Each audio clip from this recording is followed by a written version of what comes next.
Assalamualaikum warahmatullahi wabarakatuh. Halo teman-teman semua, apa kabar? Semoga sehat selalu. Selamat datang di video kali ini yang akan membahas tentang salah satu materi yang sangat menarik dalam kajian psikologi komunikasi, yaitu komunikasi nonverbal. Gimana ya kaitannya psikologi komunikasi dengan aktivitas atau perilaku dan juga pesan nonverbal yang kita lakukan? Ayo kita simak dan kita bahas bareng-bareng dalam video kali ini ya. Oke teman-teman, pembahasan akan kita mulai dengan satu video. Silahkan teman-teman amati dan juga coba dipelajari ya kira-kira apa sih pesan dari video berikut ini.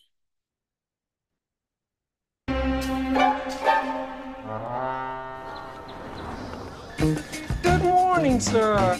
What can I get started for you today? Express yourself. What size? All right. 3 venti lattes. Would you care for a pastry? Nope. You don't know Mocha. 3 mocha lattes. nobody else. All you got Oof. Double chocolate chip muffin. Yum. express yourself. You want 3 Paul McCartney CDs. Awesome. You know, I love the Beatles. They are my life. Something. Whatever you do. Assassination. Abraham Lincoln. You, me, gun, shoot. 3 shots. I know, I'm a little slow today. All right, so 3 lattes, 3 mochas, double chocolate chip muffin, and 3 shots. No assassinations. Oh, and 3 Paul McCartney CDs. Express yourself. That's gonna be 6812.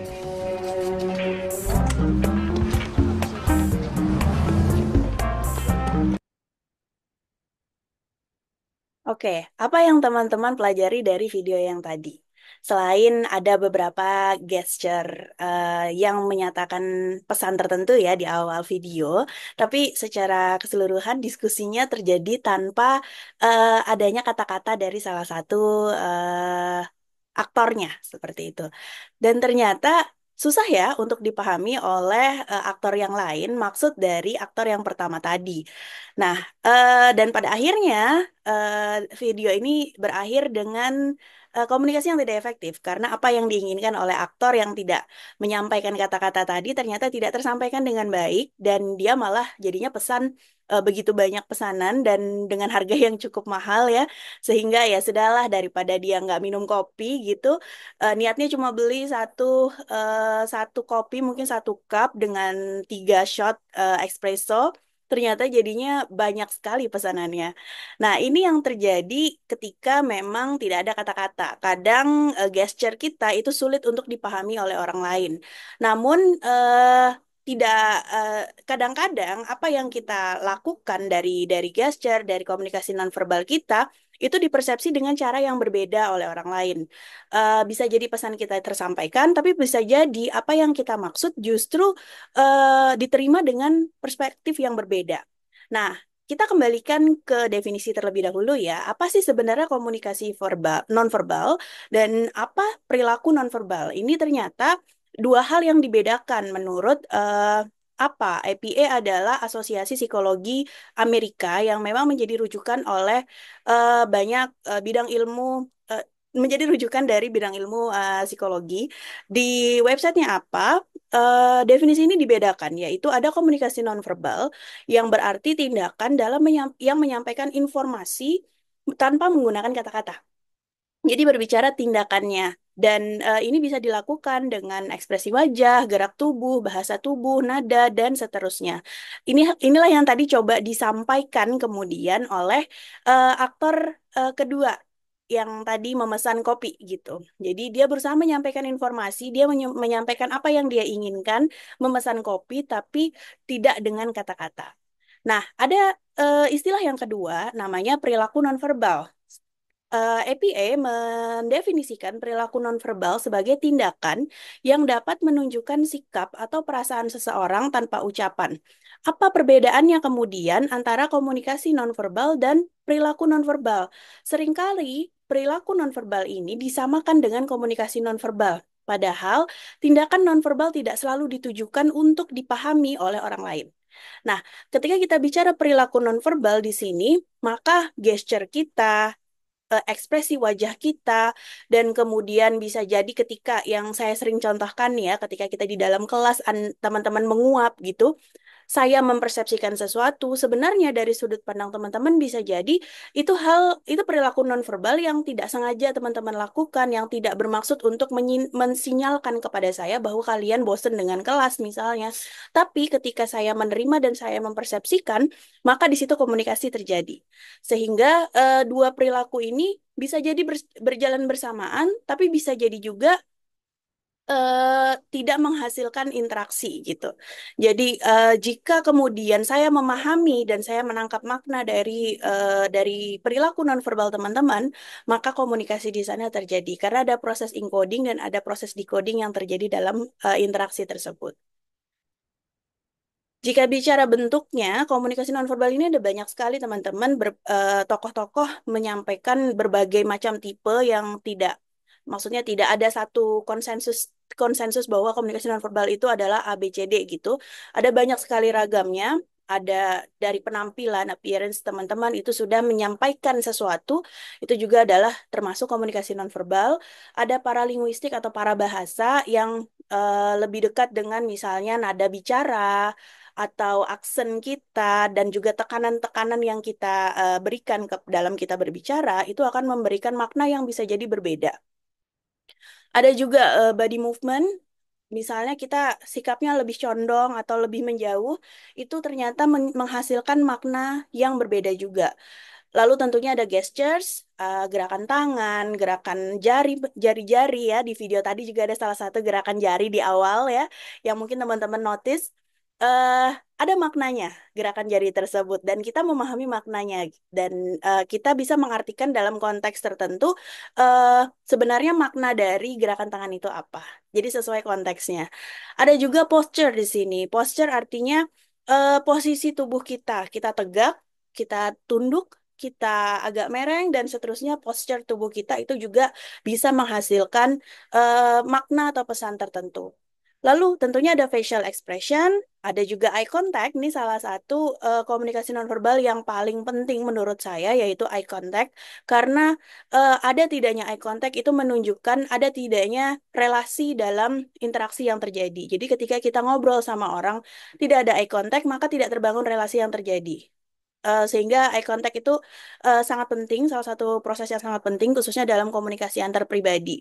Makanya ada istilahnya nih dari mata turun ke hati nih, atau mata itu adalah jendela hati. Karena dari matalah kita bisa membangun relasi antara hubungan dalam hubungan antara kita dengan orang lain.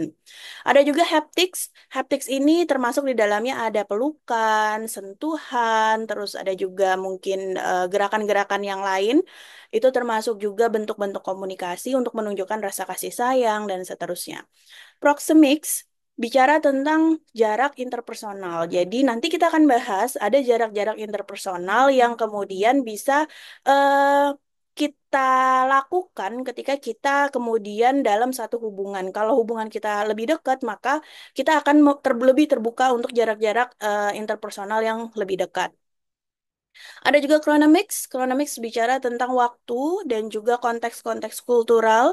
Dan ada artifacts tentang bagaimana perhiasan, status, aksesoris, termasuk di dalamnya penggunaan warna-warna ya. Misalnya ada mungkin suku tertentu yang senang banget pakai perhiasan dengan warna yang gonjreng gitu. Karena menunjukkan identitas dirinya, menunjukkan pesannya. Makanya ketika kita melihat dari jauh pun kita udah tahu, oh dia nih suku tertentu, misalnya demikian. Ada juga lingkungan terkait dengan location, dengan apa namanya rumah kita, office kita, coffee shops, itu bisa menunjukkan apa pesan-pesan atau informasi tertentu tentang diri kita. Masing-masing dari bentuk ini sebenarnya tidak ada konsensus bahwa semua ini adalah bentuk-bentuk komunikasi nonverbal, tapi setidaknya dari beragam teori dan beragam ahli komunikasi banyak yang membahas tentang bentuk-bentuk ini. Jadi nanti silakan teman-teman coba diamati ya, mulai diamati di sekeliling teman-teman, kira-kira bentuk komunikasi nonverbal apa nih yang paling mudah dinotis dan paling teman-teman bisa bisa tangkap sebagai salah satu bentuk komunikasi nonverbal. Ada juga body language. Kalau kita ngomongin body language, kita ngomongin bagaimana keseluruhan tubuh kita menyampaikan sesuatu. Ada bentuk keterbukaan, ada bentuk defensif, lalu ada juga gaya tubuh yang menyampaikan evaluasi, suspicion, dengan gaya kita melipat tangan, dan seterusnya. Saya pernah nonton satu film, yang mana di film itu tuh diajarin dasar-dasar acting gitu. Salah satu dasar acting itu adalah bahwa kalau kita duduk dan bagi laki-laki kita sedikit membuka kaki kita, maka kita menunjukkan eh, keterbukaan. Dalam arti dalam berkomunikasi kita menunjukkan keterbukaan terhadap lawan bicara kita. Sebaliknya, ketika kita menyilangkan kaki, maka itu lebih kita lebih menjaga dan menutup diri dari komunikasi. Kalau di culture biasanya menyilangkan kaki itu berarti sesuatu yang bisa jadi kurang sopan, diterima oleh lawan bicara kurang sopan. Dan sebaliknya juga, sehingga maknanya bisa jadi berbeda tapi kurang lebih mirip-mirip ya konotasinya gitu. Lalu juga eh, bentuk-bentuk gaya-gaya tubuh yang lain bisa confidence dan juga insecurity, ada self control dan ada nervous ya. Kalau nervous bahasa tubuh kita tuh pasti kelihatan agak-agak cemas atau kita biasanya menggenggam tangan di atas paha gitu untuk meredam kepanikan atau sesuatu yang tidak menyenangkan di kita dalam situasi tersebut dan lain sebagainya. Jadi ini contoh-contoh bentuk body language dan juga bentuk-bentuk komunikasi nonverbal yang umum dibahas oleh para tokoh. Lalu bagaimana dengan pesan nonverbal? Kalau tadi kita bicara komunikasi nonverbal, sekarang kita akan lebih spesifik ke pesan nonverbalnya. Pesan nonverbal ini saya ambil dari salah satu buku terkait komunikasi antar pribadi yang dikeluarkan oleh DeVito. Di sana DeVito membahas bahwa pesan-pesan nonverbal itu memiliki beberapa prinsip. Prinsipnya yang sebenarnya sangat terkait juga dengan pesan verbal. Jadi salah satu prinsip dasar komunikasi itu teman-teman bahwa pesan verbal dan pesan nonverbal itu mereka saling terkait dan selalu berinteraksi sehingga seringkali atau setiap kali ya kita menerjemahkan atau memaknai menginterpretasi sebuah pesan itu tidak bisa hanya dengan kata-katanya saja, tapi biasanya kita akan mengaitkan itu dengan pesan nonverbal yang disampaikan ketika pesan verbalnya disampaikan. Jadi misalnya kita menyampaikan pesan verbalnya itu dengan bahasa yang halus, tapi dengan mata yang melotot atau bibir yang sedikit naik ke atas, maka itu bisa jadi artinya itu berupa sarkasme. Itu bisa terjadi. Kita bisa mengartikan itu sebagai sarkasme. Jadi kesimpulan dari pesan komunikasi itu bisa kita dapatkan ketika kita kemudian melakukan interaksi, mengaitkan antara pesan nonverbal dan juga pesan verbal yang kita terima. Em, Selanjutnya bahwa pesan nonverbal itu membantu kita mengelola impresi yang akan diberikan. Jadi impresi itu artinya kita mau memberikan apa ya pandangan positif atau pandangan negatif terhadap pesan yang ingin kita sampaikan itu bisa dikelola dengan menggunakan bahasa nonverbal. Contoh impresi positif misalnya kita sampaikan kata-kata kita dengan senyuman sehingga kita bisa menunjukkan bahwa kita sincere, kita tulus dengan apa namanya, dengan apa yang kita ucapkan. Maka impresi yang diterima oleh lawan bicara juga akan lebih positif. Dan begitu pula sebaliknya. Selanjutnya, pesan nonverbal membantu membentuk hubungan. Tadi kita udah lihat ada banyak sekali bentuk-bentuk komunikasi nonverbal. Salah satunya misalnya dalam bentuk sentuhan. Nah, ada nih mungkin sentuhan itu menjadi salah satu upaya untuk kita menjadi lebih dekat dengan teman. Biasanya kita kalau ketawa tuh kan ya, kita mukul sampai kadang tuh kita mukul teman sampai nggak inget-inget gitu kan ya. Ada teman saya yang begitu kalau ketawa tuh ngakak mukul pasti ya. Nah, sebenarnya itu adalah salah satu bentuk untuk dia membangun hubungan yang intimate dengan kita, bahwa dia nggak akan begitu dengan orang-orang baru. Tapi ketika dia eh, dan itu cara dia untuk menyalurkan bahwa kita ini dekat, kita ini eh, apa ya, memiliki hubungan yang erat seperti itu. Sehingga pesan nonverbal ini bisa membantu dia untuk membentuk hubungan yang erat dengan saya ketika saya jadi korbannya misalnya.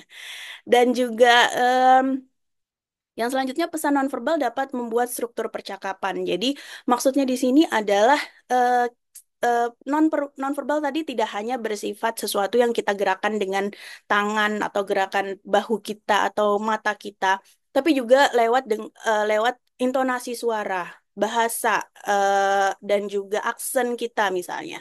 Seperti ketika saya berdiskusi dengan teman-teman, saya akan menggunakan intonasi yang saya jaga senatural mungkin dan juga dengan bahasa runutan yang lebih apa ya, lebih formal gitu.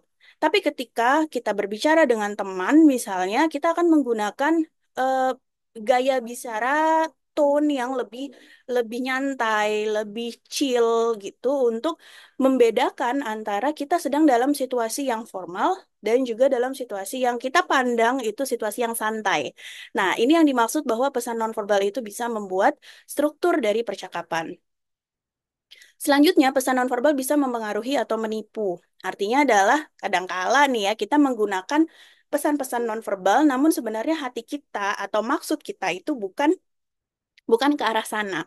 Mempengaruhi misalnya, ini sering terjadi ketika misalnya nih ada orang tua, ada seorang ibu yang eh memarahi anaknya karena anaknya mungkin tidak mau makan. Bisa jadi dalam kata-katanya si ibu bilang bahwa oh ya udah bagus ya gini.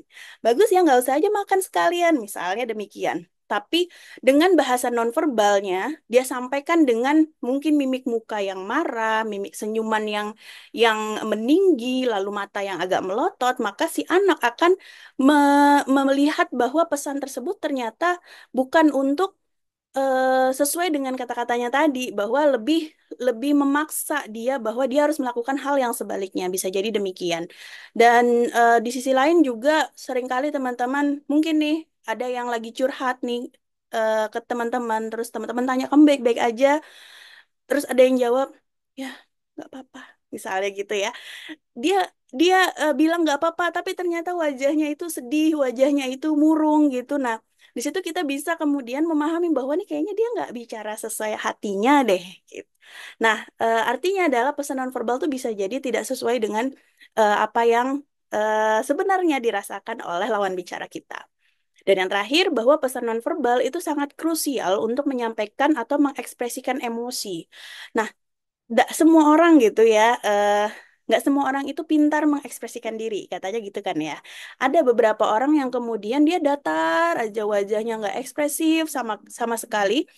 Ada juga orang yang memang benar-benar ekspresif, wajahnya ketika bicara, senyumnya main, matanya main, gerakan alisnya bermain, tangannya bermain, itu menunjukkan ekspresi. Artinya adalah semakin banyak ekspresi yang disalurkan dengan komunikasi nonverbal, maka komunikan akan lebih mudah untuk memahami pesan dan juga memahami apa sih yang sebenarnya diharapkan oleh komunikator. Dengan demikian, komunikasinya akan jauh lebih efektif. Berbeda dengan orang-orang yang mungkin tidak ekspresif dan tidak pernah menggunakan gerakan-gerakan dalam berbicara atau ketika berbicara flat, kita tidak bisa menebak bahwa eh, menebak isi hati yang sebenarnya atau menebak bagaimana pesan tersebut harus direspon oleh si komunikan. Ini terkait juga dengan prinsip yang pertama tadi bahwa pesan nonverbal itu pasti selalu berinteraksi dengan pesan verbal. Jadi ketika pesan nonverbalnya minim, maka dalam memaknai pesan verbalnya kita akan mengalami kesulitan. Bisa jadi ketika kita memahami pesan verbalnya itu A, tapi sebenarnya yang dia maksud itu B, namun karena tidak ketiadaan pesan nonverbal, akhirnya kita salah memahami diskusi atau percakapan yang terjadi. Nah, inilah prinsip-prinsip pesan-pesan nonverbal menurut De Vito. Dan pesan nonverbal ini itu disampaikan dengan beragam bentuk. Ini sebenarnya kurang lebih mirip dengan gambar yang saya jelaskan di awal tadi ya, namun ini yang lebih menurut De Vito nih, menurut pakar komunikasinya. De Vito telah membagi ke beberapa saluran pesan nonverbal ini dari mulai bahasa tubuh, gesture, lalu ada komunikasi wajah atau facial kita, ada juga komunikasi mata kita ya. Mata kita tuh bisa berkomunikasi loh ternyata. eh Komunikasi sentuhan tadi, para bahasa, Dan ada juga keheningan. Jadi silence itu ternyata juga komunikasi menghadirkan pesan nonverbal loh. Contohnya apa? Jadi ketika kita di dalam ruang kelas nih, saya sedang mengajar teman-teman, lalu saya melihat teman-teman itu ribut sekali. Saya nggak perlu marah-marah, kemudian, hei tenang, tenang, tenang. Saya nggak akan bilang gitu. Yang saya pilih adalah saya diam. Saya diam menunjukkan bahwa saya menjeda ucapan saya karena saya pengen kalian diam dulu, kalian tenang dulu. Dan apa yang kalian lakukan ketika melihat saya diam, kalian langsung diam juga, ya kan? Jadi keheningan itu juga kadang-kadang punya fungsi tertentu dalam komunikasi yang justru bisa membuat eh, apa ya, pesan tersampaikan tanpa perlu kita kemudian meng-highlight dengan kata-kata. Nah, ada juga nih istilah sekarang ya, anak-anak muda zaman sekarang itu silent treatment. Apakah itu juga bentuk komunikasi? Yes, itu juga bentuk komunikasi nonverbal. Namun, eh, konotasinya tuh lebih negatif. Kenapa? Karena komunikasi silent treatment itu lebih ke konsep yang kita mendiamkan orang dengan sengaja dalam waktu yang lama dengan tujuan untuk memberikan semacam pelajaran terhadap orang lain tersebut gitu kan. Dalam konteks hubungan, silent treatment ini bukanlah justru bukan treatment yang baik gitu. Kenapa? Karena kalau dalam hubungan eh, diamnya itu membuat hubungan jadi nggak balance. Ada satu yang ngerasa dia menebak-nebak gitu, gue harus ngapain, gue salahnya apa, gue harus bagaimana supaya bisa balik seperti biasa dan seterusnya. Nah, ini bukan situasi yang baik, tapi itu pembicaraan yang lain ya. Ketika kita bicara keheningan di sini, saya nggak bermaksud kita ngomongin silent treatment, tapi keheningan yang lebih saya maksud adalah keheningan-keheningan yang kemudian bisa membantu mengontrol diskusi atau hubungan gitu. Selanjutnya ada pesan spasial atau teritorial sama dengan gambar yang tadi juga ada jarak gitu. Yang tadi dia ada atas jarak intimate, personal, sosial dan bisa juga primary, secondary dan juga public untuk jarak teritorial. Lalu ada komunikasi artifaktual yaitu item-item yang dibuat, dekorasi, warna, artifak yang tadi juga ada di mention di gambar sebelumnya. Lalu ada pesan olfaktori, yaitu bau. Ya, saya pernah bilang bahwa bau itu juga ternyata bisa menghadirkan pesan tertentu gitu, yang bisa menarik lawan bicara, menempatkan ingatan atau menciptakan citra. Saya yakin deh kalian juga mungkin punya nih ya salah satu rekaman di dalam kepala yang kemudian tentang bau seseorang yang ketika kalian nyium itu kalian langsung ingat ke orang itu gitu. Nah, ini salah satu eh, apa bentuk pesan nonverbal yang diciptakan kemudian untuk menempelkan, menciptakan folder baru nih di kepala kita tentang orang tersebut. Lalu komunikasi temporal, psikologis, interpersonal, dan juga kultural, dan juga waktu biologis. Sebenarnya mirip-mirip dengan poin-poin di gambar yang sebelumnya saya sampaikan. Ini bentuk-bentuk gesturnya teman-teman, ada emblems, ada illustrators, ada effect displays, regulators, adapters. Jadi emblems itu bicara tentang sign tangan, ada oke, ada sarang heo, ada apa lagi ya? Banyak ya macamnya ya. Terus Illustrator itu biasanya kita menggunakan tangan, gerakan tangan untuk mengembangkan sebesar ini loh masalahnya. Jadi kita nggak akan pernah bisa naik, meroket gitu ya, ketika kita tidak dan seterusnya ya. Lalu efek display sih biasanya lebih ke ekspresi kita sedih, kaget, atau marah gitu dan seterusnya. Ada juga regulators.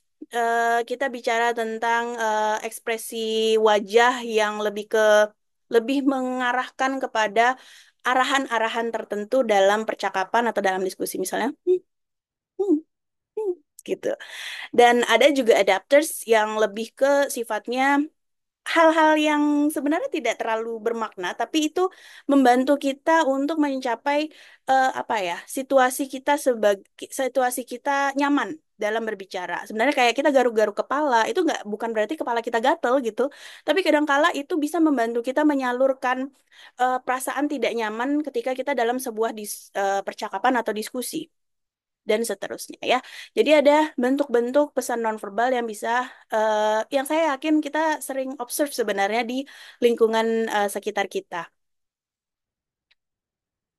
Dan juga pahami bahwa setiap setiap sign yang kita bentuk, yang tadi seperti di video awal ya, ada satu sign tangan yang mungkin teman-teman notice, atau sign yang biasa kita gunakan seperti sarang heo atau gini, itu semua sebenarnya ada konteks budaya di dalamnya. Artinya apa? Bahwa bisa jadi eh, karena ini merupakan konsensus ya teman-teman, konsensus kesepakatan masyarakat di wilayah, satu culture, bahwa ini itu artinya sarangeo, ya. Ini itu artinya oke, secara universal kita terima. Tapi ternyata kalau kayak gini, misalnya kita bilang ini peace, tapi ketika kita balik, mungkin di budaya lain meaningnya itu akan berbeda. Sehingga kadangkala meaning dari simbol yang kita gunakan sebagai gestures ini bisa jadi akan berbeda antara satu konteks kultural dengan konteks kultural yang lainnya. Ini yang tadi saya sebutkan terkait hubungan, jarak hubungan atau nonverbal berupa jarak, di mana dibagi menjadi intimate, personal, social, dan juga public. Jarak publik itu ya seperti saya mengajar teman-teman di dalam kelas, maka itu jarak publik. Biasanya ini hubungan yang kita memang bukan hubungan kawan dekat gitu. Ada lagi hubungan yang lebih lebih dekat, yaitu social relationship. Misalnya teman-teman bersama gengnya nih ngobrolin sesuatu, diskusi masalah tugas di kelas atau menggosip misalnya. Itu berarti kalian ada dalam social relationship, dan kalian pasti akan memilah siapa sih orang-orang yang boleh ada dalam social relationship kalian. Kalian tidak mungkin akan kemudian masuk ke dalam social relationship dengan orang yang bisa jadi kalian nggak kenal sama sekali. Maka hubungannya bukan, mereka belum belum tentu ada dalam jarak sosial yang teman-teman miliki. Ada juga personal relationship, ini lebih ke eh, personal yang lebih dekat, seperti ke orang tua, ke kakak, atau ke teman baik kalian. Ada juga, dan personal relationship ini bisa kemudian menjadi intimate relationship ketika kita sudah semakin dekat dengan orang tersebut gitu. Nah, itu tadi pembahasan tentang komunikasi nonverbal secara umum, bentuk-bentuknya, pesan nonverbal, dan juga prinsip-prinsip komunikasi nonverbal. Nah, saat sekarang kita pengen bahas bagaimana sih sudut pandang atau kajian psikologi komunikasi, kajian psikologinya melihat proses dari komunikasi nonverbal ini. Istilahnya disebut dengan neurologi nonverbal. Seperti kita pernah bahas bahwa psikologi itu tidak hanya bicara tentang aspek sosial, tapi juga kita bicara dari aspek biologinya. Jadi dari biologi menuju sosial, ini semua adalah satu kontinum yang saling terkait gitu pembahasannya. Apa yang kita lakukan dengan komunikasi nonverbal berupa tanda-tanda, gesture, dan lain sebagainya tadi, sebenarnya itu diproses pertama kalinya secara biologis di otak kita. Sama dengan pembahasan sebelum-sebelumnya ya, ada proses biologis di dalam sana. Yang proses biologis ini tidak hanya disebabkan oleh unsur intrinsik atau yang ada di dalam tubuh orang tersebut, tapi juga bisa disebabkan oleh unsur ekstrinsik, yaitu bagaimana sosial berpengaruh terhadap cara kita mempersepsikan sesuatu. Nah, selanjutnya kita akan bahas tentang bagaimana sih sebenarnya otak mengkodekan dan mendekodkan tanda, sinyal, dan isyarat tanpa kata-kata. Oke, kalau kita ngomongin peran sistem syaraf dalam mengatur gerakan komunikatif, sebenarnya ada apa ya, beberapa bentuk umum gitu, bentuk utama dari gerakan nonverbal di yang bisa terkait dan kita kaji dengan pendekatan psikologi komunikasi. Yang pertama ada namanya mirror neurons. Mirror neurons atau neuron cermin ini sebenarnya adalah satu konsep yang ada di dalam kepala kita. Konsep ini sebagian besar ahli menyatakan ada, tapi sebagian besar lainnya masih masih mengkaji dan masih skeptis nih, apakah beneran sistem ini ada juga di dalam manusia? Karena sistem ini awalnya ditemukan di dalam monyet gitu, primata, yang mana primata itu punya kemiripan dengan sistem di dalam otak kita. Nah, neuron mirror ini maksudnya apa sih? Bahwa kita ini sebenarnya ada otak sosial di dalam kepala kita yang kemudian menyebabkan kita berperilaku secara nonverbal itu dengan cara kita menstimulasi atau mencontoh orang lain. Jadi bagaimana kita berperilaku secara nonverbal, mimik kita, cara kita melihat, cara kita melakukan sesuatu secara nonverbal itu bisa jadi tergantung pada bagaimana kita melihat orang lain. Kita biasanya melakukan refleksi.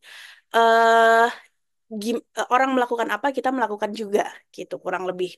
Dan mirror neurons ini kemudian mengatur banyak aspek dalam komunikasi nonverbal kita, baik itu yang bersifat apa petunjuk-petunjuk dengan bibir, biasanya gerakan-gerakan bibir itu juga salah satunya ada pengaruh dari mirror neurons ini juga, di mana petunjuk bibir ini bisa menunjukkan berbagai gerakan, mulai dari gerakan kebahagiaan seperti kita tersenyum, simbol sosial kita tersenyum, kita bahagia, kita welcome dengan orang lain, dan juga ada yang mungkin bisa sebaliknya dengan cara kita mengerutkan bibir, misalnya kita lagi kesel banget atau lagi sedih, lagi bete tuh ya.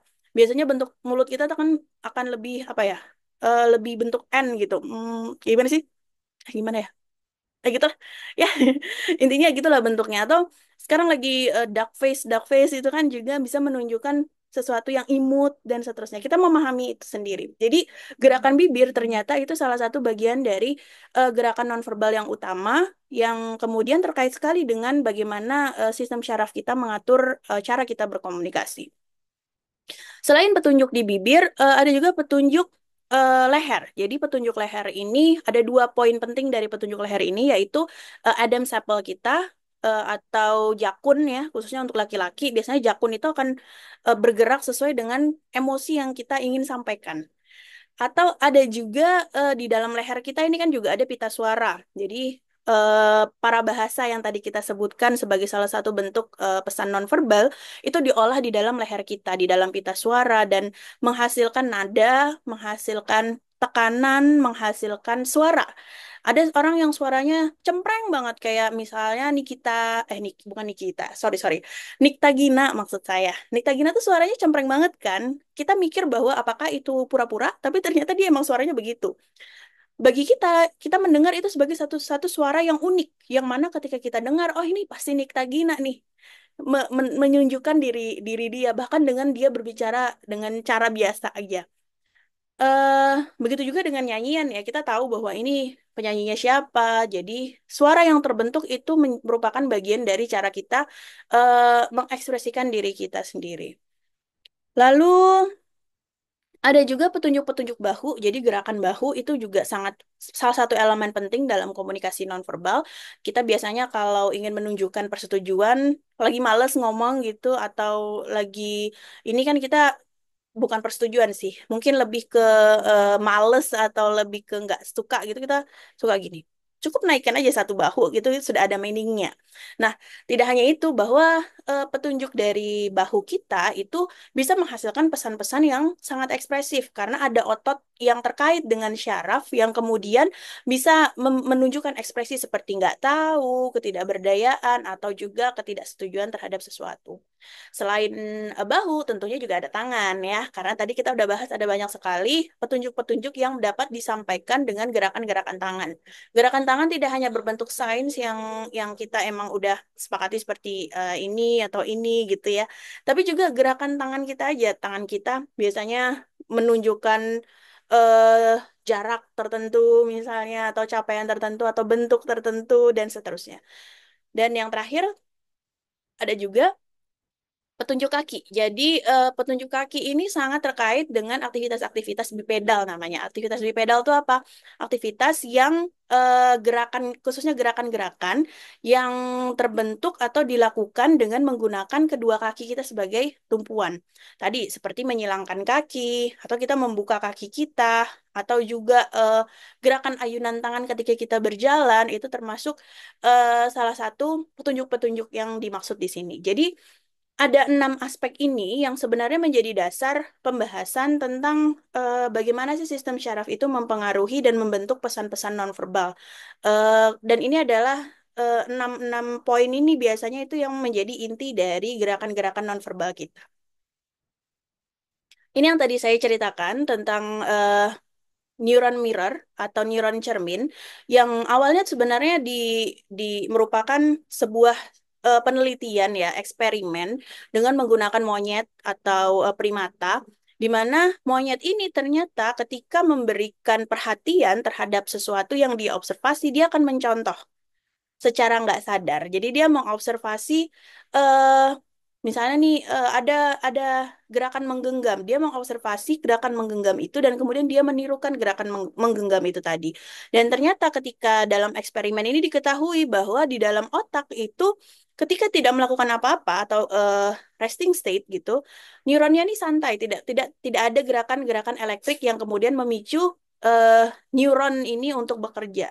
Tapi ketika diberikan stimulasi berupa gerakan contoh yaitu menggenggam bola, maka neuron ini ternyata ada timbul gerakan-gerakan elektrik di dalam sana yang secara otomatis membuat si monyet ini melakukan hal yang sama seperti apa yang dia observasi.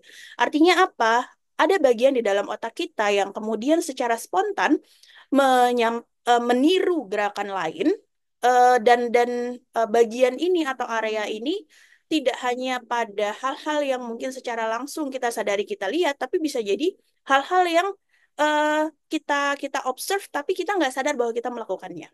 Gitu. Nah, eh, kenapa kita belajar tentang neuron cermin? Ini sebenarnya salah satu bagian dari bagian penting dalam proses pembelajaran manusia. Kita di pertemuan-pertemuan kemarin sudah membahas bahwa proses kita menerima informasi, mengumpulkannya ke dalam folder-folder tertentu, lalu bagaimana kita merecall kembali informasi tersebut ketika kita bertemu dalam situasi yang membutuhkannya, itu dilalui dengan satu proses yang namanya proses belajar, learning process. Dan proses belajar ini tidak hanya ketika kita dewasa, tapi justru ketika kita dari kita masih kecil sampai kita dewasa kita akan terus belajar. Nah, salah satu proses belajar ini juga memperkuat kemudian neuron cermin kita bahwa banyak hal yang kita pelajari itu dengan cara kita mengobservasi perilaku orang lain. Sehingga kalau saya bilang bahwa anak itu tidak akan jauh dari pohonnya gitu, salah, buah itu tidak akan jatuh jauh dari pohonnya, artinya perilaku anak itu bisa jadi juga akan mirip dengan orang tuanya, maka sebenarnya itu diperoleh dari sistem belajar tadi, teman-teman. Jadi apa yang dilakukan seorang anak itu dia contoh dari orang tuanya atau orang-orang terdekat di dalam lingkungannya, dan kemudian sambil proses belajar, sambil proses dewasa, dia akan mempelajari dari orang-orang lain di sekitarnya. Jadi ketika seorang anak diajarkan dengan cara misalnya sopan santun, kalau jalan itu nunduk di depan orang, misalnya mau ngelewatin orang itu nunduk ya, atau kita tersenyum ya untuk menyampaikan kita sopan kepada orang lain, maka hal tersebut dia rekam sebagai informasi di dalam dirinya yang kemudian secara spontan akan dia lakukan seiring dengan berjalannya waktu. Dan asal muasalnya bisa jadi disebabkan dari bagaimana dia meniru perilaku orang tuanya juga. Nah, ada basis dari basis neurobiologis dalam komunikasi nonverbal itu ada tiga yang dasar sekali ya. Yang pertama adalah proses persepsi wajah, yang kedua adalah proses ekspresi wajah atau facial expression, dan yang ketiga ada proses namanya komunikasi gestural atau gesture. Yang mana gesture ini kalau menurut tokoh ini disebut sebagai co-speech gestures. Artinya dia yang mendampingi gesture yang kemudian nanti akan bisa dipersepsikan bersama-sama dengan gerakan speech kita atau gerakan verbal kita. Nah, di sini poin yang saya highlight adalah bahwa uh, nonverbal communication itu merupakan petunjuk-petunjuk yang bisa jadi bukan sebenarnya, bukan apa ya, menunjukkan the true feelings dari atau intention dari speakernya, sehingga orang akan jauh lebih mempercayai sebuah diskusi atau percakapan secara verbal ketika gerakan-gerakan atau petunjuk-petunjuk nonverbalnya mensupport ucapan verbal tersebut.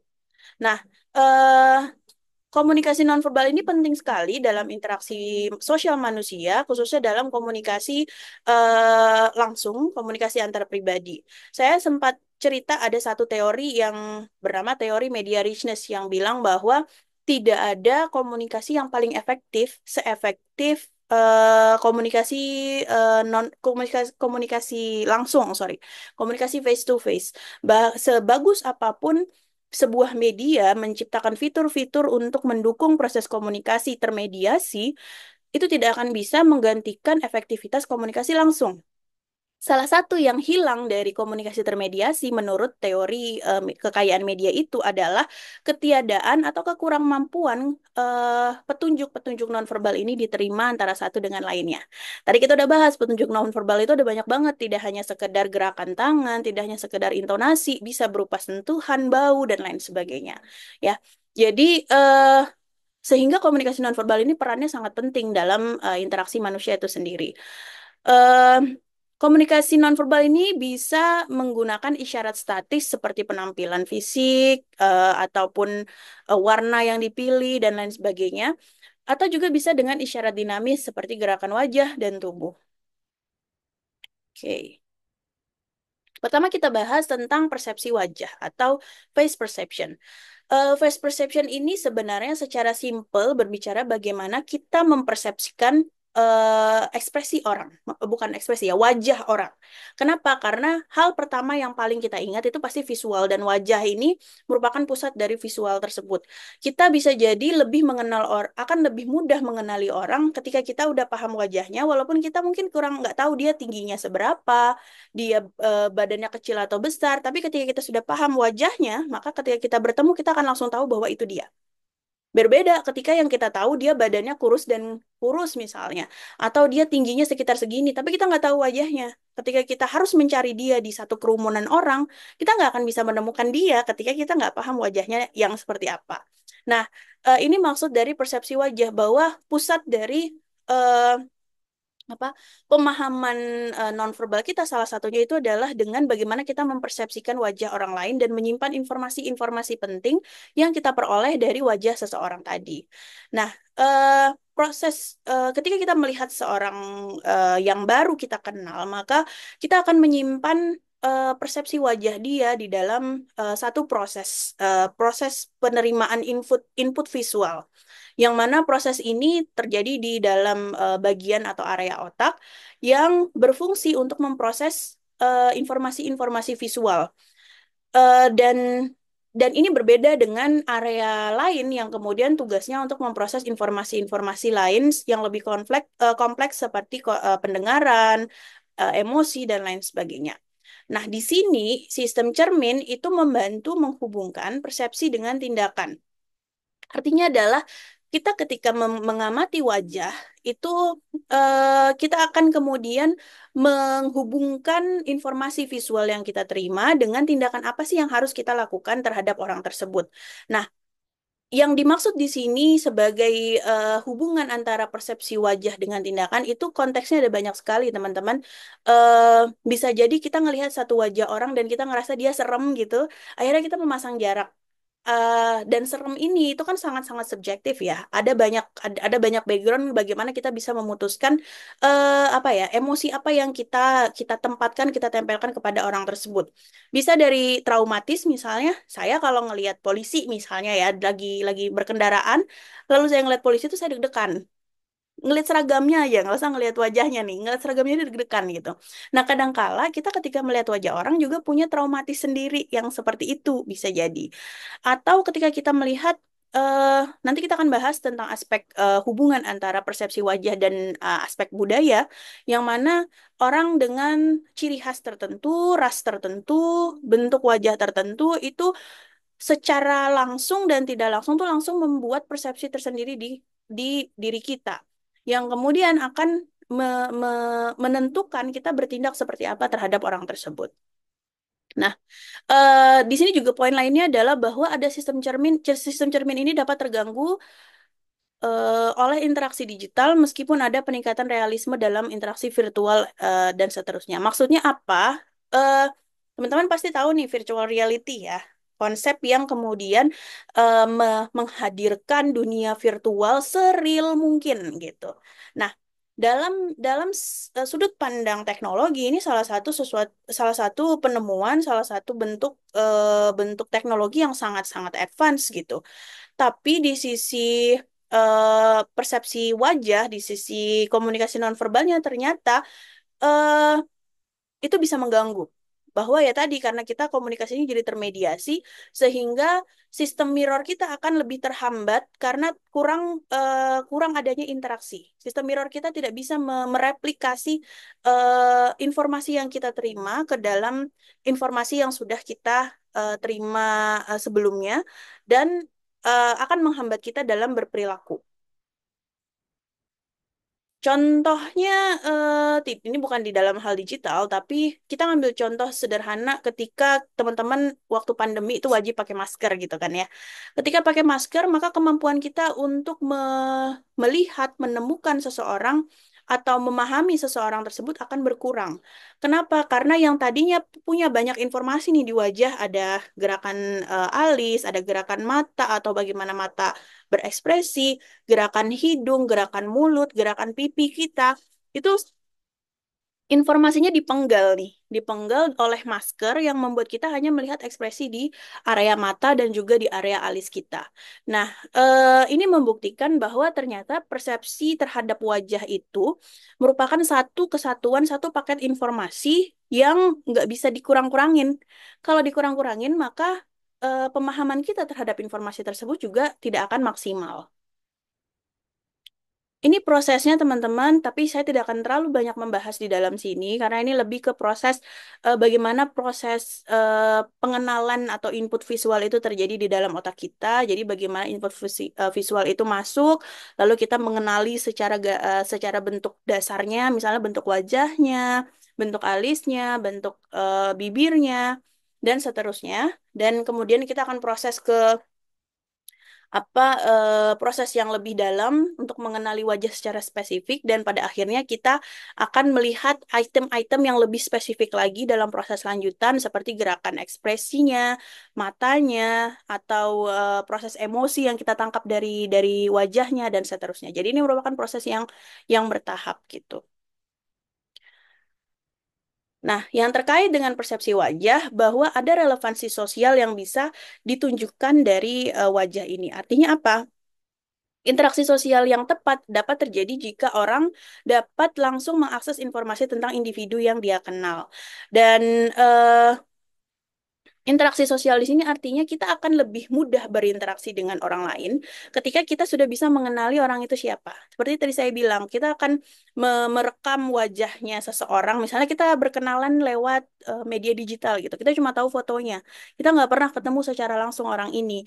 Eh, kita nggak peduli sama tinggi badannya mungkin, bentuk badannya. Yang penting kita tahu mukanya. Ketika di satu situasi kita kopi darat, maka kita akan langsung bisa mengenali itu.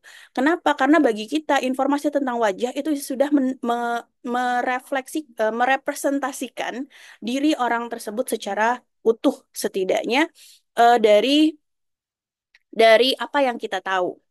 Nah, maksud di sini adalah dengan wajah itu tadi kita bisa merekam sifat, kepribadian, hubungan niat, dan seterusnya. Informasi-informasi ini kemudian yang menjadi dasar kita dalam berinteraksi dengan orang tersebut. Walaupun mungkin kita belum pernah bertemu secara langsung, tapi informasi yang kita terima dari komunikasi tidak langsung kita kemudian dapat menjadi dasar ketika kita bertemu dengan dia untuk pertama kalinya. Gitu. Lalu, poin selanjutnya adalah bahwa otak memproses informasi sosial dan emosional secara terintegrasi.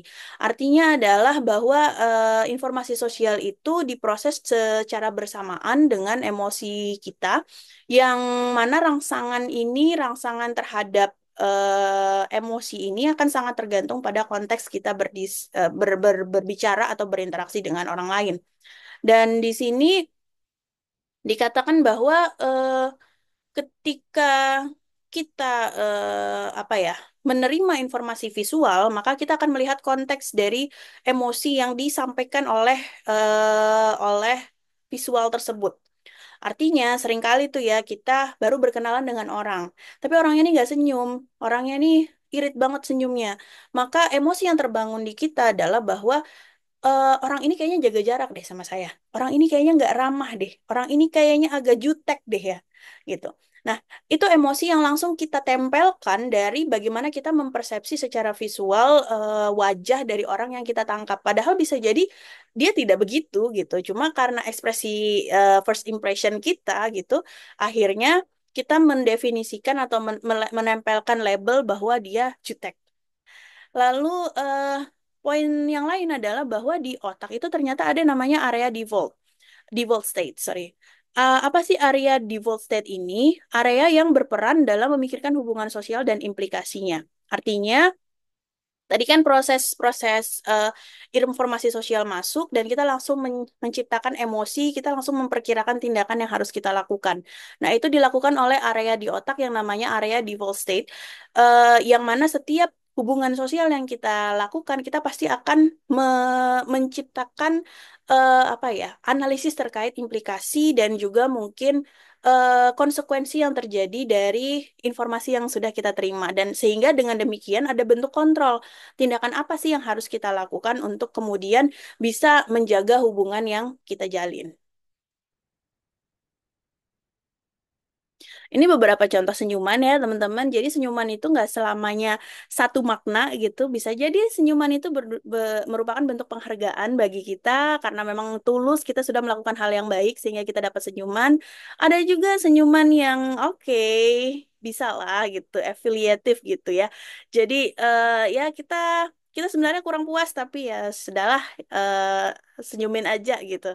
Atau kita juga bisa melahirkan senyuman yang berbentuk dominance atau menunjukkan power kita. Jadi bagaimana cara kita tersenyum tuh ternyata bisa menunjukkan apa ya, eh, pesan tertentu dalam interaksi sosial kita.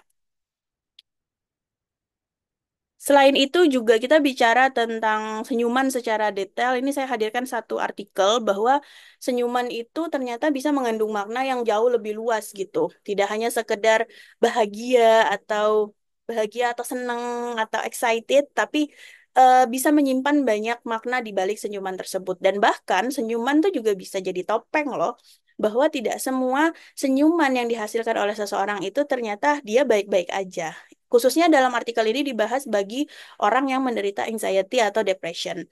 Di satu sisi, artikel ini bicara bahwa senyuman itu bisa membuat orang terlatih untuk bersikap lebih tenang.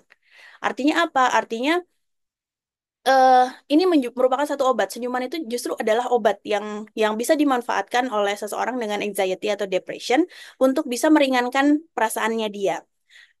Tapi di sisi lain, mereka juga bisa menggunakan senyuman untuk menutupi hal yang tidak bagus di dalam dirinya dia atau kesehatan yang kurang baik di dalam dirinya dia, gitu. Jadi itulah makna dari senyuman itu bisa jadi beragam sesuai konteks manusianya ya. Ini yang tadi saya ceritakan tentang aspek kultural dalam persepsi wajah, bahwa ternyata informasi sosial seperti usia, jenis kelamin, dan ras itu bisa mempengaruhi persepsi diri dan orang lain. Dan emosi orang dari budaya sendiri lebih mudah dikenali dibandingkan budaya lain. Kita sering banget ya menemukan bahwa ini kayaknya ini orang Jawa nih karena eh selalu senyum, dari raut wajahnya aja nih kita lihat ini orang Jawa nih gitu. Saya sering banget ketika baru pertama kali ketemu orang, saya nggak disangka orang Jawa, tapi saya disangkanya orang Manado, orang Chinese gitu. Saya berapa kali ditegur bahwa atau orang Banjar. Jadi ketika saya bilang bahwa enggak, saya keturunannya Jawa. Oh iya kak, nggak kelihatan ya dari mukanya. Nah, itu padahal saya nggak secara saya juga nggak bisa menentukan ya bagaimana sih wajah Jawa itu. Tapi ternyata itu mempengaruhi persepsi orang ketika melihat kita. Ternyata impact dari persepsi wajah ini bisa sangat sangat berat konsekuensinya teman-teman. Kalau kita lihat di negara USA misalnya ada istilah white supremacy. Mereka menekankan kata white di sana. Dan orang-orang di luar white community ini itu kemudian sampai mendapat kekerasan dan seterusnya karena saking mudahnya tuh diidentifikasi. Orang Asia datang ke Amerika itu sangat bisa dibedakan dengan orang bule di sana kan. Apalagi orang misalnya orang Papua datang ke sana pasti akan sangat mudah dibedakan gitu. Nah, ini yang kemudian bisa menimbulkan persepsi-persepsi tertentu. Padahal kita nih maksudnya baik-baik aja. Kita datang ke Amerika baik-baik aja, nggak ada maksud perang, nggak ada apa. Tapi karena persepsi terhadap wajah kita, orang lain sudah memiliki emosi yang terbangun di dalamnya, dan kemudian emosi itu memancing tindakan. Maka ya tindakannya bisa berupa kekerasan terhadap Asian ataupun Black people di sana. Itu terjadi. Sekarang masih masih juga masih masih sangat mungkin terjadi saat ini gitu. Jadi bahwa aspek kultural ini ternyata bisa mempengaruhi bagaimana persepsi itu terbentuk. Oke, dan biasanya kita juga akan mudah untuk mengenali bahwa kalau kita nih jalan-jalan di negara lain, misalnya kita ngelihat ada wajah yang Asian gitu, kita akan mudah mengenali ketika kita ngelihat ini kayaknya orang Indonesia nih. Paling yang sulit kita bedakan orang Indonesia, orang Malaysia, sama orang Filipina gitu. eh Orang Thailand, orang-orang apalagi orang Asia Timur itu kan sangat-sangat bisa dibedakan. Tapi ketika kita melihat orang lain yang struktur wajahnya tuh mirip-mirip sama kita, maka kita akan lebih mudah ada perasaan untuk say hello, untuk membangun relasi, apalagi lagi di situasi jauh dari kampung halaman, itu akan lebih menarik perhatian kita. Nah, aspek yang kedua yang menjadi dasar dalam neurobiologis komunikasi nonverbal itu adalah ekspresi wajah atau facial expression. Pasti ya, ekspresi itu sangat penting. Kenapa? Karena ekspresi itu bisa menghadirkan makna dalam kita berinteraksi dengan orang lain. Nah, ekspresi wajah ini diatur oleh otot-otot syaraf yang dikendalikan oleh syaraf wajah yang kemudian menghasilkan bentuk yang lebih bermakna. Otot-otot ini dikendalikan baik secara kontralateral ataupun secara bilateral, yang kemudian terkait dengan sistem syaraf kita. Eh, Baik ini secara secara simpel tentang proses biologis di dalam sana ya teman-teman, bagaimana otot-otot ini digerakkan secara sadar maupun tidak disengaja.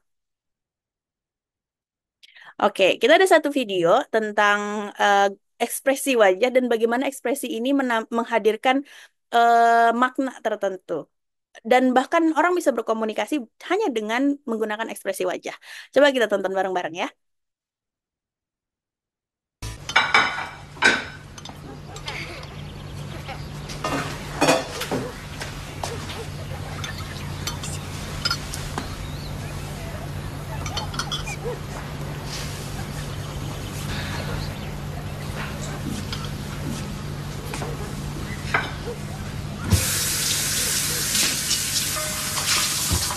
New Chef Boyardee whole grain beef faroni, the taste kids love, now with whole grain pasta. Oke, apa yang teman-teman dapatkan dari video itu? Secara singkat memang tidak hanya ekspresi wajah, ada juga gerakan-gerakan tangan di dalamnya. Namun dari ekspresi wajah kita sudah bisa memahami gitu ya, bahwa maksud alis bergerak, lalu alis bergeraknya dari versi ayah sama versi anak itu kan beda ya. Dari versi ayahnya bergeraknya tuh kayak kayak menantang, kayak terus kenapa emangnya gitu kan? Gerakannya beda. Tapi ketika kita lihat gerakan alis dari si anak gerakan alisnya sama naik juga, tapi dengan ekspresi bibir yang lebih nurun gitu. Kita mengartikan ekspresi itu lebih ke kasihan, ya udah apa pasrah dan seterusnya. Begitu pula dengan si ibu tadi, dia menggunakan minim minim sekali ekspresi wajah, namun lebih ke gerakan bibir dan juga gerakan matanya yang banyak berbicara. Nah, itu menghasilkan makna tertentu yang kemudian dipahami oleh si ayah eh, lebih ke apa ya, untuk tidak melakukan sesuatu sesuai dengan petunjuk-petunjuk yang diberikan si ibunya. Mungkin ada banyak lagi contoh yang bisa teman-teman dapatkan ya, nanti silakan di-share kalau kalian menemukan contoh-contoh ekspresi yang kemudian menarik untuk dibahas. Yang ketiga, kita akan bicara tentang komunikasi gestural atau co-speech gestures. Nah, kalau kita bicara gesture itu ya apa namanya nih, gerakan-gerakan ini itu bisa mempengaruhi dan memberikan makna tersendiri terhadap proses komunikasi kita. Ada 4 jenis gesture utama yang biasanya menyertai cara kita berbicara. Ada ikonik, deiktik, metaforis, dan juga ritmis. Dan gesture-gesture ini membantu kita menyusun informasi secara spasial menjadi kata-kata dan mendukung perencanaan konseptual dalam komunikasi verbal kita. Ini contohnya gerakan ikonik itu biasanya kita memeragakan sesuai dengan apa yang kita mau, yang kita memang ingin tunjukkan. Biasanya kalau memutar misalnya atau gerakan-gerakan sesuai dengan bentuk yang ingin kita kita tunjukkan gitu. Ada juga gesture deiktik yang lebih ke mengarahkan. Jadi kita menunjukkan arah sesuai dengan yang kita maksud. Lalu ada gesture metaforis biasanya yang lebih membesar-besarkan atau membuat sebuah pembicaraan itu jadi kayak drama gitu ya. Nah ini kayak saya nih, saya begini. Atau kita bicara nanti ekonomi kita akan meroket gitu. Nah itu juga meroket terus yang saya bahas. Tapi itu salah satu poin juga gitu. Kita menunjukkan gesture metaforis dari ucapan kita. Ada juga gesture ritmis, di mana gesture ini menunjukkan lebih ke bagaimana kita berbicara. Sorry. Menggambarkan konsep abstrak, sorry ya. Ritmis ini bicara tentang konsep abstrak yang coba kita gambarkan lewat gerakan-gerakan tangan kita. Dan keempatnya, itu pasti pernah kita lakukan, atau bahkan dalam satu percakapan kita lakukan keempatnya. Dan ini yang kadang-kadang kita tidak sadar melakukan itu. Namun, gerakan-gerakan gesture ini sebenarnya adalah upaya kita untuk membantu memperkuat komunikasi yang kita lakukan. Bayangkan saya berbicara dengan teman-teman dalam kuliah, tapi tangan saya tergenggam kuat di samping kiri dan kanan tubuh saya dan tidak bergerak selama saya menyampaikan informasi. Akan sangat boring dilihatnya. Dan kalian tidak bisa menangkap makna dari setiap setiap informasi yang ingin saya sampaikan secara optimal. Oke. eh ini ada lagi video tentang gesture dan bagaimana gesture itu juga sebenarnya bisa disebabkan dari kebiasaan kita dalam komunitas atau dalam budaya tertentu. Coba kita tonton bareng ya. Paul, we have our first group from India coming next week. Since Mr. Rashid has traveled to India many times, I've asked him to talk to you about etiquette in India. Mr. Rashid. Paul, why don't you greet me as if I were an Indian tourist? Ask me to come with you and show me to the tour bus. Okay, hi there, I'm Paul. Oh, if I were an Indian woman, you would have just insulted me. Women and men generally do not touch. Okay, hi there. You just told me to go away. Oh, I'm sorry. Oh, too close. You should stand this far away from someone. Instead of shaking hands, do this and say, Namaste. Namaste. Excellent. Now, tell me to come with you to the tour bus. Okay, come with me. This is a rude gesture in India. Do it like this. Come with me. Good, good. To the bus over there. I know, I just insulted you. Pointing with your fingers is considered impolite. Use your chin instead. To the bus over there. I'm never gonna get this. You're doing wonderfully. Oh, thank you, Mr. Oh, too close!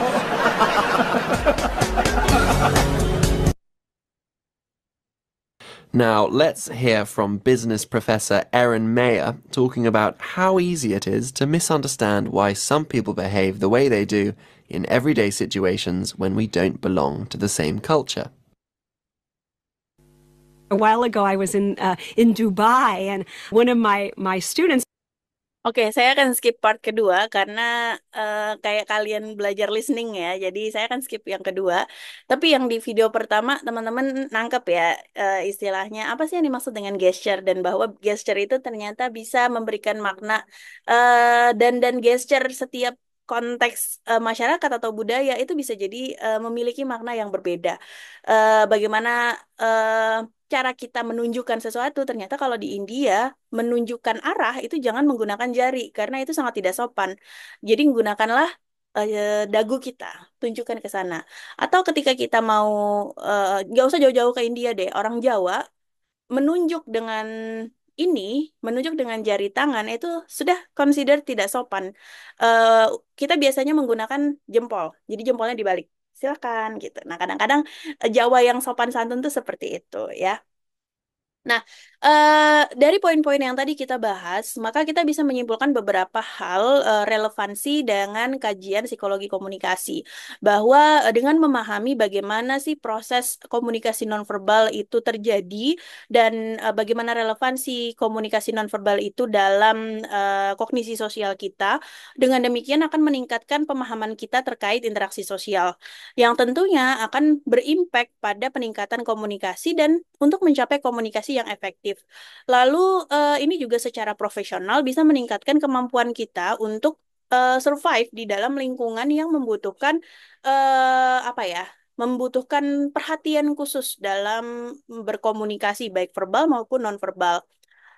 Plus juga bisa membantu kita untuk manajemen konflik dan tentunya aplikasi psikologis dalam hal terapi, konseling dan lain sebagainya.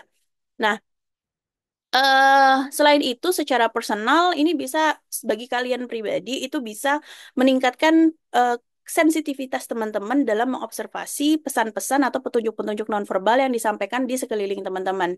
Dan secara profesional, teman-teman bisa mempelajari hasil observasi tadi untuk kemudian teman-teman terapkan dalam lingkungan yang lebih profesional, misalnya dalam lingkungan kerja ataupun ketika teman-teman melakukan wawancara dengan calon perekrut teman-teman nanti. Nah, terkait hal itu, saya pengen bahas sedikit tentang komunikasi nonverbal dalam wawancara. Ternyata ini salah satu poin yang sangat penting ya teman-teman. Jadi wawancara itu adalah proses mengonfirmasi eh, kesesuaian antara CV kita dengan yang sebenarnya. Karena dari wawancara bisa ketahuan nih apakah yang kita tulis di CV itu benar-benar kita lakukan, benar-benar kita miliki atau cuma sekedar ya sweet talk aja. Nah, proses wawancara itu pasti ada di dalam setiap proses rekrutmen, baik itu rekrutmen pekerjaan, rekrutmen beasiswa, dan lain sebagainya. Sehingga penting sekali bagi kita secara pribadi untuk mempersiapkan diri ketika kita mau melalui sebuah proses wawancara ini tadi. Dan ternyata pewawancara itu biasanya memperhatikan hal-hal tidak hanya sekedar ucapan kita, pesan verbal kita, tapi juga pesan-pesan nonverbal. Yang pertama yang akan dilihat adalah bahwa isyarat nonverbal itu membantu membedakan pelamar yang terlihat serupa dalam kualifikasi. Jadi misalnya kita punya CV yang sama-sama bagus nih ya, moncer nih dua-duanya. Ternyata ketika wawancara kita menemukan ada yang menanggapi wawancaranya dengan sangat excited, dilihatkan dari gesture dia, postur dia, dan lain sebagainya. Tapi yang lain ternyata menggunakan postur yang lebih lebih defensif atau bahasa tubuh yang lebih boring gitu, maka akan dengan mudah pewawancara untuk menentukan bahwa orang yang memiliki kemampuan komunikasi nonverbal dengan lebih baik, menyampaikan dirinya dengan lebih baik, memiliki keseimbangan antara komunikasi verbal dan nonverbalnya sebagai kandidat yang lebih layak untuk dipilih. Yang kedua, ada teori namanya teori penguatan yang bilang bahwa kesan awal pewawancara itu mempengaruhi perilaku pelamar selama wawancara. Jadi, saya pernah punya pengalaman wawancara dan pewawancaranya ini jahat banget wajahnya gitu ya. Wajahnya dan pokoknya serem lah, tidak ada senyumnya sama sekali. Di situ ternyata saya merasakan bahwa dengan ekspresi dia yang tidak welcome membuat saya sedikit under pressure. Namun, kemampuan kita untuk tidak menunjukkan under pressure itu tadi dalam bentuk kepanikan atau dalam bentuk eh apa ya, ketakutan itu justru menjadi nilai plus yang akan mereka terima. Karena cara kita menanggapi sebisa mungkin secara positif kita jaga. Jangan sampai kita gampang terpengaruh dengan ekspresi apapun yang diberikan oleh pewawancara kita. Yang ketiga, ada teori lain yang menyatakan bahwa, yaitu teori kedekatan yang menyatakan bahwa perilaku nonverbal seperti kontak mata, senyuman, itu membuat pelamar lebih disukai sehingga menjadi nilai yang lebih positif. Jadi senyum, gitu ya, itu salah satu poin penting dalam proses wawancara. Namun bagaimanapun, petunjuk-petunjuk nonverbal itu bisa dipengaruhi oleh beberapa faktor, baik dari faktor situasional, misalnya kalian lagi moodnya jadi lagi kurang bagus, lagi nggak enak badan, itu juga bisa mempengaruhi personality teman-teman, yang mana personality itu tidak akan bisa dirubah dalam satu kesempatan wawancara, pasti akan ditunjukkan juga. Jadi mau sebaik apapun dia memframing melatih diri dalam wawancara, kalau personalitinya mungkin berlawanan, pasti akan tampak dalam proses wawancara tersebut. Lalu juga gender ya, laki-laki dan perempuan itu punya perspektif yang berbeda dalam menghadapi obrolan situasi, sehingga itu juga bisa menjadi faktor penentu dalam proses pembacaan komunikasi nonverbal dalam wawancara.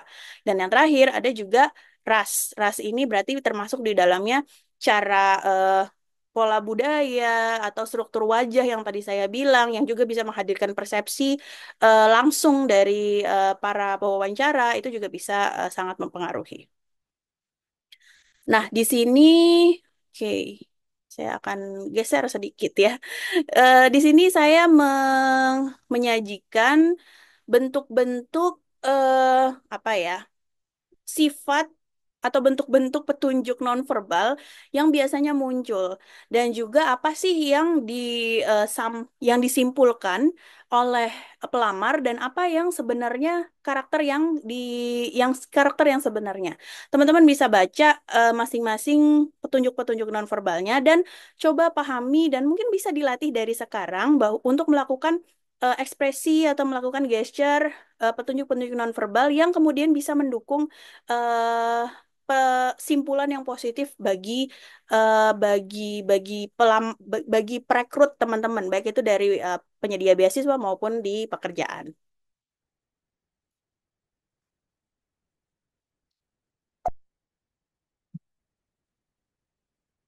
Oke, terakhir saya akan sajikan satu video yang bisa teman-teman teman-teman saksikan terkait dengan tips-tips dalam menghadapi wawancara.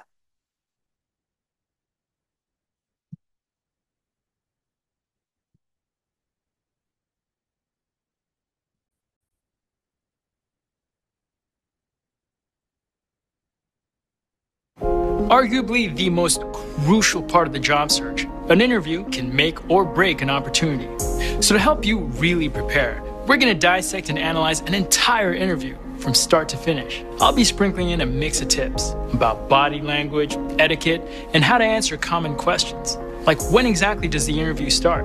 How do you deal with nerves? And how soon can you follow up? For years, athletes have used science and data analysis to improve. Now, we are doing the same for job seekers everywhere. This is Job Science.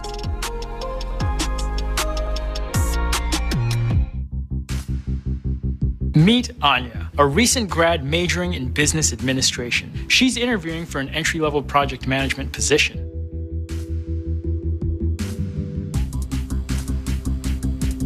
Note her posture. Head up, shoulders pulled back, no slouching, and no laid backness. The interview begins the minute you walk into the building. Anya treats everyone in the office with respect while keeping eye contact. From security personnel to receptionists, anyone you run into on your way in could be asked to give feedback on you. It's normal to be nervous. When nerves kick in, the natural human response is to take short breaths and breathe faster. Stay calm by taking a deep breath before entering. Hold it, count to 3, and then slowly breathe out.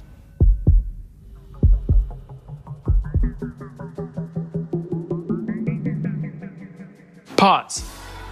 First, ace those introductions. Greet everyone in a way that is authentic to you, like, "Hey, nice to meet you," and then say their name.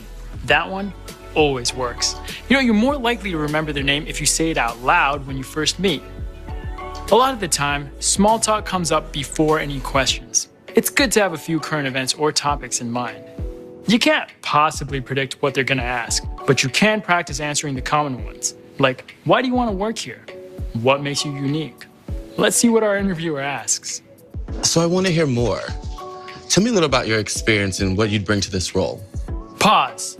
When this is asked, they're looking to learn what makes you stand out.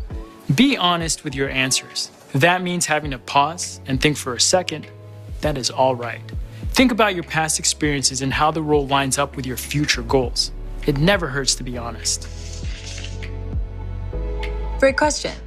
Ever since I was young, I've always been the organized one in my family. Whether it was helping my parents schedule vacations or color coordinating my closet, naturally that lifestyle got me here, project management.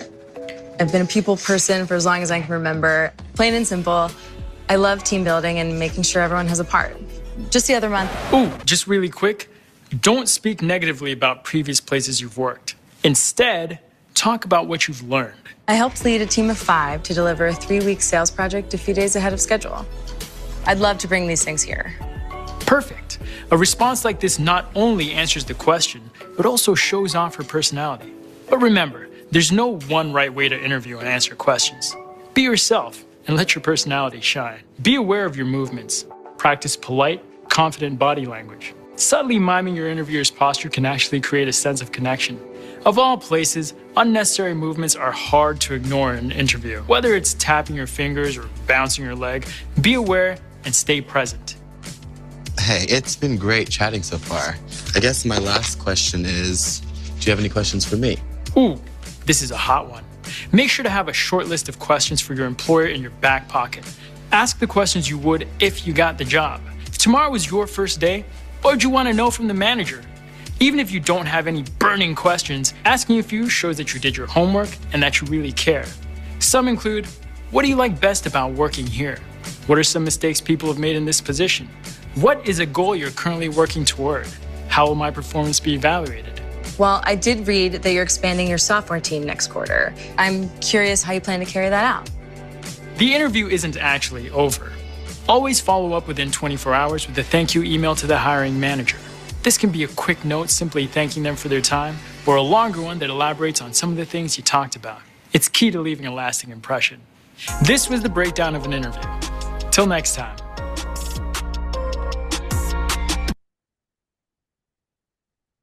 Oke, gimana teman-teman?